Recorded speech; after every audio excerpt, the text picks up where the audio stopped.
Machine தானே embroidery போடுது, அப்புறம் எதுக்கு இவ்வளவு காசு?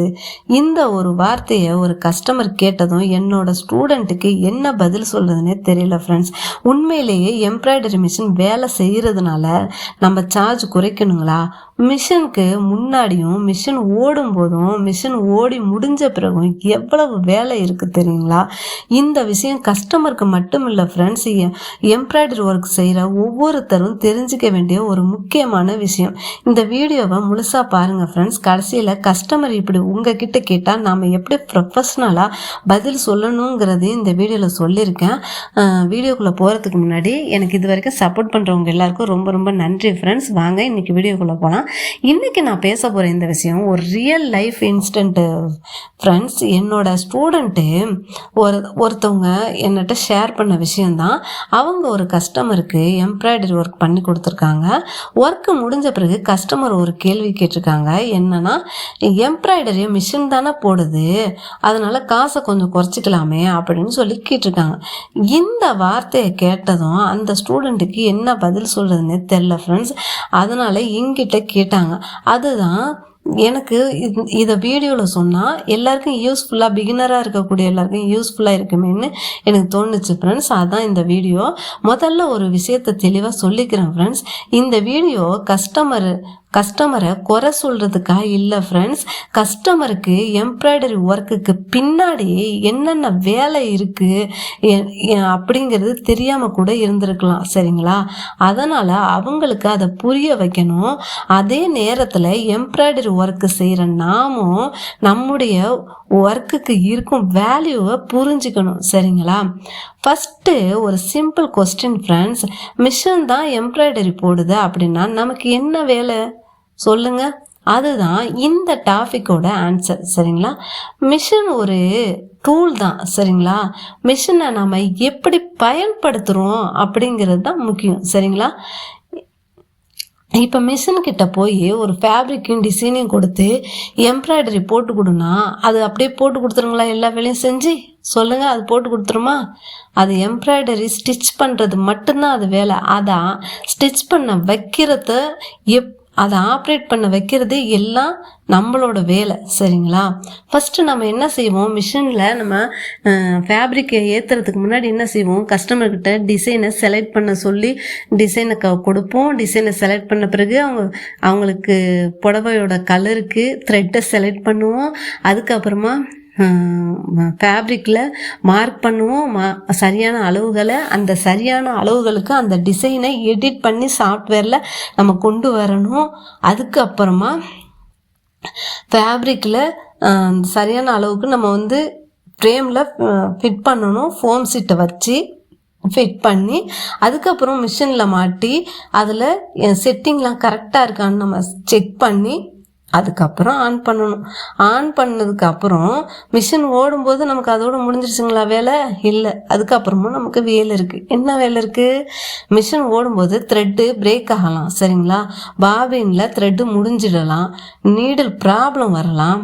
அப்புறம் டிசைன் ஒரு இடத்துலையும் டிசைனுக்கு ஏற்ற மாதிரி நம்ம என்ன பண்ணணும், சிட்டிங் போடணும், சரிங்களா?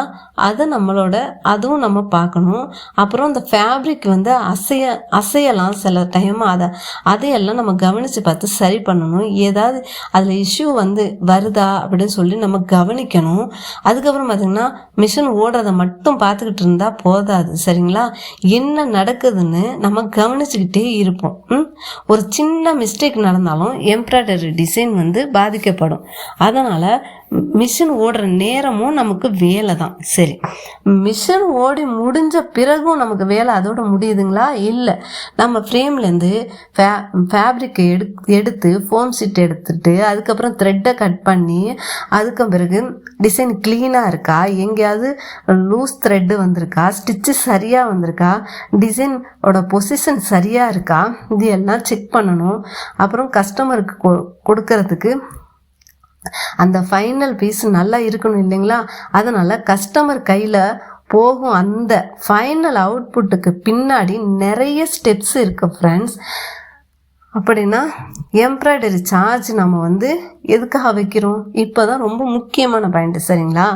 என்னன்னா எம்ப்ராய்டரி சார்ஜு அப்படிங்கிறது மிஷின் ஓடின நேரத்துக்கான மட்டும் சார்ஜ் கிடையாது ஃப்ரெண்ட்ஸ். இதில் பல விஷயங்கள் இருக்கும் சரிங்களா.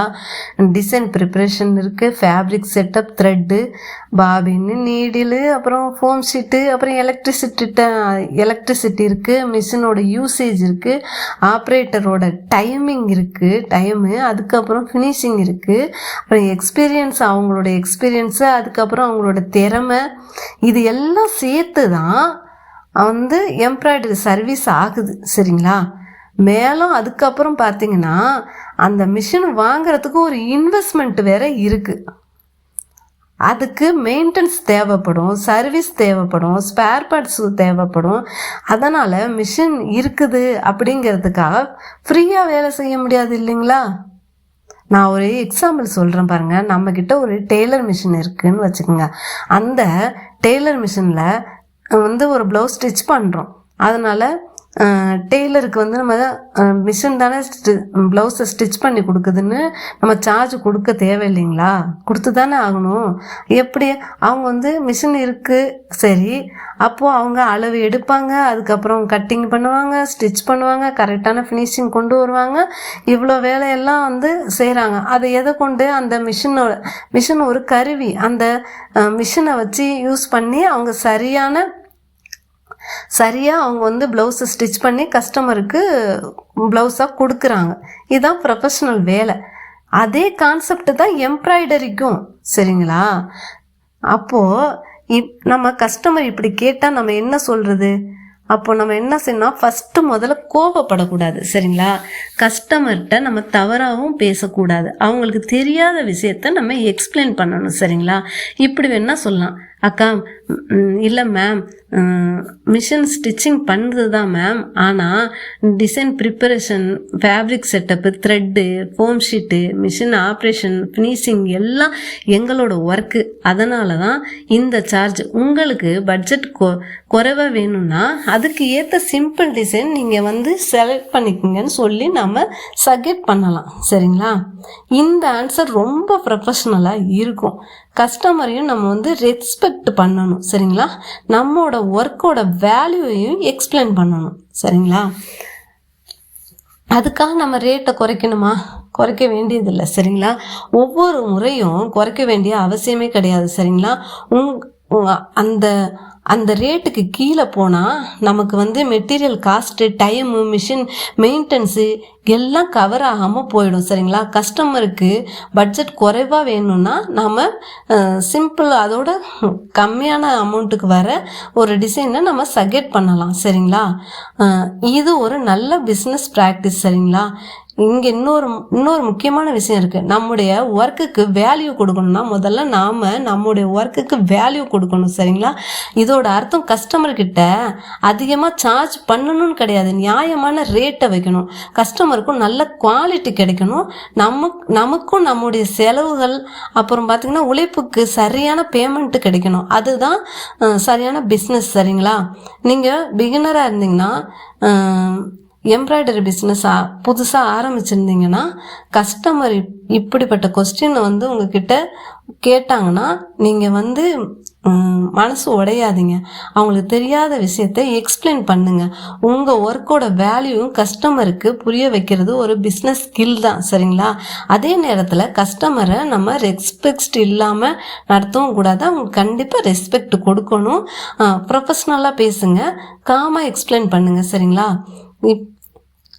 அப்புறம் வந்து இந்த வீடியோவில் நான் சொல்ல வந்த இந்த முக்கியமான விஷயத்த ஒரே லைனில் சொல்லணும்னா, மிஷின் எம்ப்ராய்டரி செய்து தான், ஆனால் அந்த மிஷினை சரியாக பயன்படுத்தி டிசைனை ப்ரிப்பேர் செஞ்சு ஃபேப்ரிக்கை செட்டப் செஞ்சு குவாலிட்டியாக ஃபினிஷ் பண்ணி கஸ்டமருக்கு கொடுக்கறதும் ஒரு திறமையான ஒர்க்கு தான் சரிங்களா. அதனால் எம்ப்ராய்டரி சார்ஜுங்கிறது மிஷின் ஓடிய நேரத்துக்கான சார்ஜ் மட்டும் கிடையாது ஃப்ரெண்ட்ஸ், அது ஒரு கம்ப்ளீட் சர்வீஸ்க்கான சார்ஜ் சரிங்களா. நீங்கள் எம்ப்ராய்டரி ஒர்க்கு செய்கிறவங்களா யூஸ்ஃபுல்லாக இருந்தீங்கன்னா இந்த ஸ்கில்லை நீங்களே குறைச்சி மதிப்பிடாதீங்க.